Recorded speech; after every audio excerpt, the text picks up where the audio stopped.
The ghost, the shadow, and the engineer were now submerged in the prison's subterranean darkness. The air down here was thick, cold, and heavy, with the metallic tang of old sewage and oxidizing steel. This was the gauntlet.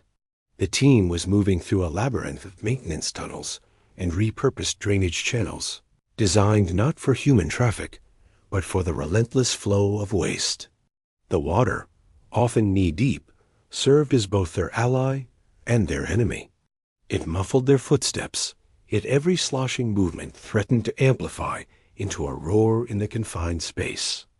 Their path was dictated by the shadow's photographic memory, navigating blind corners and false passageways based only on the minute slope of the concrete and the distant sounds of the operational prison above.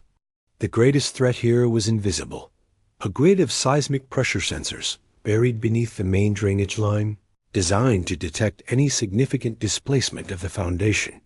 They couldn't crawl, they couldn't run.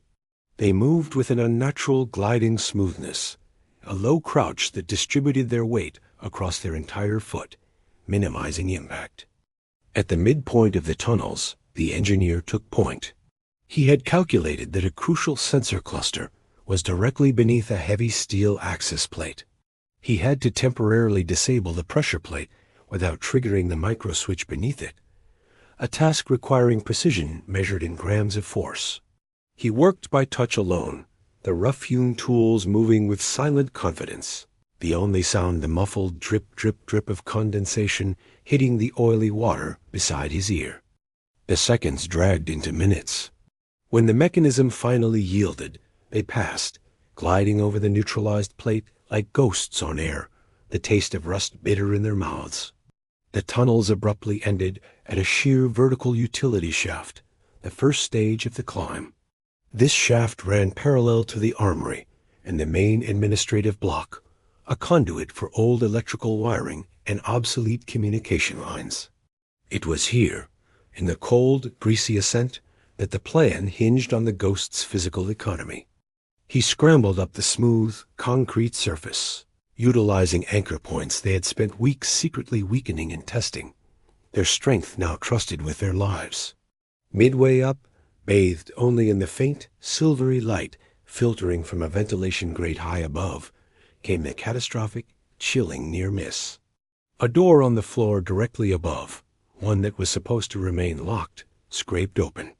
A shaft of brilliant, blinding fluorescent light plunged down the vertical well, followed instantly by the low, casual mutter of a guard's voice. The trio froze. Suspended like insects on a thread, they held their breath, a silent, visceral panic seizing them. The shadow, positioned at the lowest point, pressed himself into a tangle of heavy-gauge cabling, praying the shadows were deep enough. The ghost, halfway up, clung to the wall like a lichen, his muscles trembling under the strain, unable to move up or down. For 30 agonizing seconds, the guard moved around in the room above, the light painting a constantly shifting pattern of fear across their faces. Then, with a heavy, final clunk, the door slammed shut. The light vanished. The darkness returned, heavier and more profound than before, but the critical ascent could continue. That near disaster had cost them over a minute, a price they could not afford. They emerged not into a corridor, but onto the vast windswept roof of the maintenance hangar, the highest point in the central complex. They were exposed, visible to every distant tower, their dark figures tiny against the deep charcoal gray of the night sky.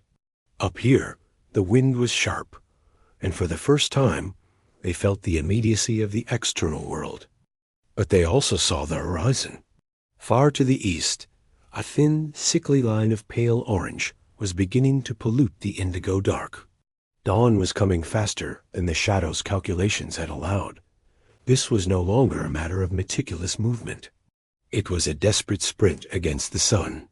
They ran, bent double, utilizing every known camera blind spot, every shadow cast by the towering evac units. The engineer, weighed down by the heavy, critical tools, the wire cutters, the rope, the communications jammer, pushed his body to the limit, his ragged breathing swallowed by the roar of the wind. Their route took them across the main communications array. They were moving across a tightrope of visibility, knowing that a single shift in a distant guard's gaze could bring the world crashing down. The ghost set a relentless pace, forcing them to treat the roof, the most expansive and exposed section of their journey, as if it were still the claustrophobic sewer tunnel, fast, smooth, and utterly silent. They reached the eastern perimeter catwalk, the point of no return for their primary deception. The shadow unclipped a small, crude electronic package, a device that would confuse the eyes of Blackgate. The moment the package was activated, it was designed to create a cascade of controlled failure. The effect was instantaneous and successful. Across the distant main yard, a specific bank of floodlights flickered and died, plunging the prison's busiest sector into a deceptive blackout. Simultaneously, the internal security radio channel crackled with a brief, sharp burst of static, making the guard's report of a light failure sound like an urgent, isolated incident. The strategy was simple: create a visible emergency on the wrong side of the prison, drawing all attention away from their current position. The immediate result was visible from their perch. Headlights shifted, voices barked orders over the loudspeaker, and the nearest patrol pivoted rapidly toward the disturbance. The confusion bought them a priceless minute and a half of unmonitored movement. They descended the catwalk stairs with renewed, desperate speed, dropping onto the gravelly dark ground of the outer yard, heading for the final, insurmountable object, the exterior perimeter wall. They stood at the foot of the final wall, a towering 12-foot structure crowned with coils of glinting razor wire, the ultimate symbol of their confinement. A damp, cold earth smelled of freedom, yet the wall felt insurmountable. The engineer took charge, setting down his heavy pack. This was his true work, a moment demanding both strength and the finesse of a surgeon. The heavy, specialized cutters, wrapped in thick canvas to absorb any metallic snip, came out. The wire was not just sharp. It was vibration sensitive. Cutting it was slow, meticulous labor, a painstaking process of isolating each strand of razor wire and severing it with a deliberate, agonizingly slow press. The slightest tremor, the merest slip of the metal against the fence, would send a pulse into the main security office, confirming their escape. He worked through the double-layer mesh, creating a small, human-sized gap, his knuckles scraping against the rough steel. Just as he reached the final horizontal wire, the last tether to Blackgate, a sudden noise forced him flat against the cold, muddy ground, the sound of a vehicle engine. A distant patrol car on the exterior access road, making its casual, oblivious sweep.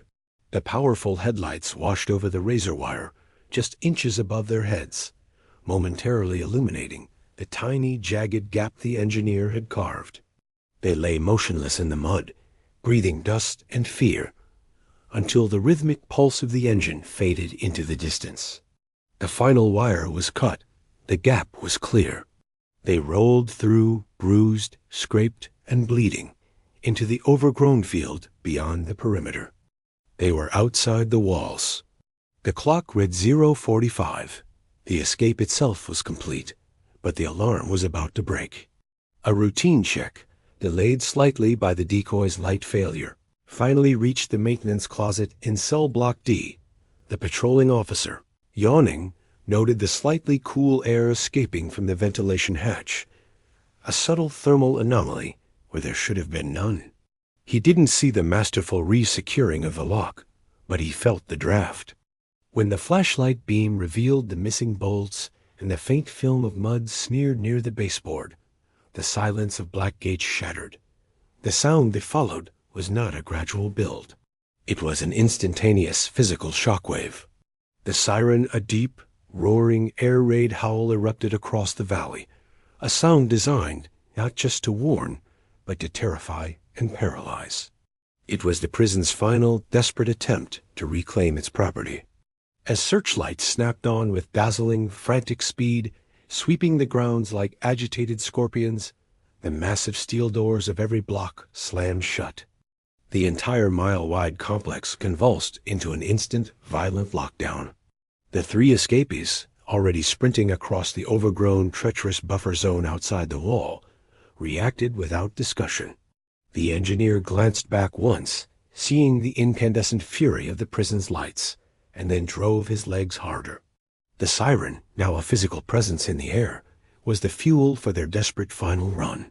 They knew the next 4 minutes would determine whether they became legends or statistics. Blackgate's internal response was textbook. Perimeter security was instantly doubled, and the primary pursuit force, 2 K-9 units, and a rapid deployment truck were already roaring toward the breach point. They were experts at tracking, but the escape team had prepared a brutal reception for them. The Shadow dropped a handful of pre-soaked, heavily scented rags into the damp earth, a cocktail of concentrated garlic, cheap engine oil, and industrial bleach. It was a crude but effective countermeasure, designed to utterly scramble the scent tracks for the K-9 teams that were now less than 2 minutes behind. The pursuit was fierce and immediate. They heard the frantic barks of the dogs, growing louder as the animals fought through the overwhelming decoy scent. The engineer, the Shadow, and the Ghost ran hard for the temporary sanctuary of the dense old-growth tree line, where the heavy canopy would baffle the thermal imaging capabilities of the inbound helicopter, which was now lifting off the roof of the administrative building. They moved like a single organism through the underbrush, relying on the Ghost's innate, almost supernatural sense of terrain to avoid the snags and pitfalls that would cripple a panicked runner. Just as the helicopter's rhythmic hoomp-hoomp-hoomp became audible, the escapees dove into a shallow, freezing creek bed. They waited for a critical 80 seconds, the icy water washing away residual scent and obscuring their heat signatures.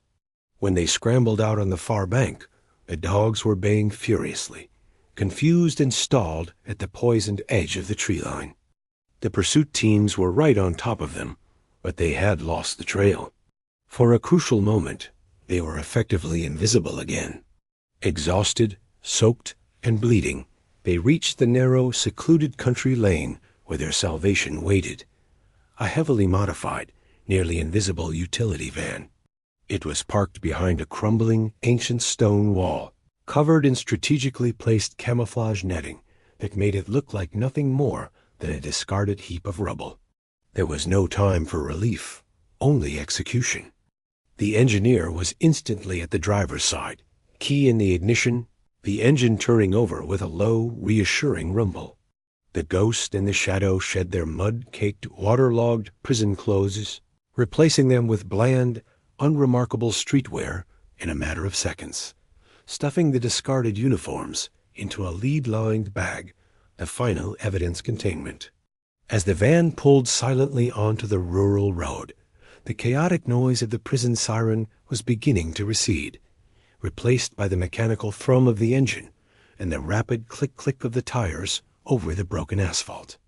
They drove at the speed limit, following a route meticulously plotted to intersect no major thoroughfare for the first 10 miles. Their final piece of defense was deployed, a sophisticated low-power GPS jammer hidden inside the van, designed to make their current position appear to any tracking system as a random, non-moving point 5 miles away. The prison was now just a distant, angry red pulse of light and sound in the rearview mirror. They were mobile, they were disguised, and they were gaining distance every second. The vanishing act was complete. The final 3 minutes were not defined by action, but by a profound, paralyzing tension. The cold paranoia that the van was suddenly surrounded, that every civilian car was an unmarked police vehicle. They drove in silence, the only sound the white noise of the radio tuned to a specific innocuous frequency that masked any potential tracking transmissions. The sky, which had begun its pallid ascent hours ago, now glowed with the full, definitive promise of dawn. The horizon was a brilliant, unforgiving orange, washing out the shadows that had been their allies. As the sun finally crested the distant hills, flooding the interior of the van with blinding, golden light, they saw it, the final, unmarked border crossing. The process was seamless and quiet, utilizing forged documents and a route known only to smugglers. There were no sirens, no chases, and no shouted warnings. They simply drove across the invisible line that separated one nation from another. At 1 a.m., 1 full hour after the engineer had first touched his lockpick to the vent, they were free. They were not celebrated heroes or notorious villains, but simply 3 silent men driving into the light of a new day. Their story, however, had already begun to write itself. The next morning, Blackgate Penitentiary would have to admit the truth of the impossible, and the minute-by-minute breakdown of the most audacious prison break in history would begin its transformation from fact into legend.